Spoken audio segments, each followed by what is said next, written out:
Addiction isn't something you can just decide to stop doing. When you are addicted to something, it doesn't matter how much it hurts you or the people around you, it controls your life and decisions. There are many different types of addictions out there, but many of them have the same common root, one that most people never discover and can't control on their own. Years ago, you were in a very stressful situation. Maybe you lost your job, maybe a relationship ended.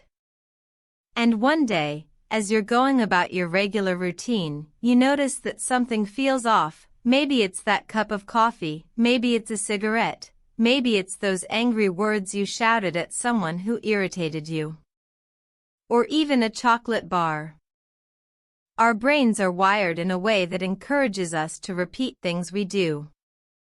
Those who love looking at their phones will keep doing it.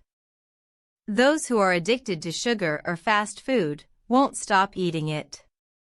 They have short-term gratification imprinted on their minds and they will not stop repeating it. Let's call a spade a spade. Everyone is an addict, but some are just worse than others. We're addicted to convenience, we're addicted to money, we're addicted to distraction. But what are you doing about it? Let's dive into why our society is so dependent on vice, how it affects our lives and what we can do about it.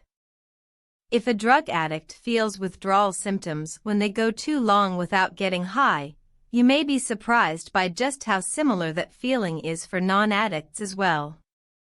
If you want to overcome your addiction, first, you have to understand what an addiction is.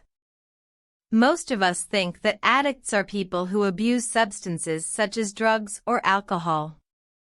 But a closer look at our society reveals that most of us suffer from a much more common type of addiction, addictions created by habits, which most of us use on a daily basis.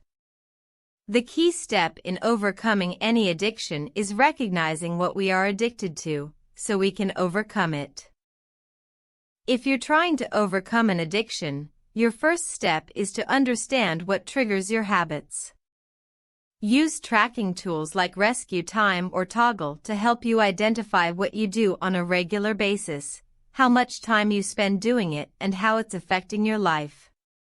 Keeping a log of your activities will help you see patterns in behavior and make lasting changes easier. First, you have to realize you have a problem. Realizing that there's a problem is often harder than we think, but it's a huge first step. Be honest with yourself. When do your addictive behaviors peak?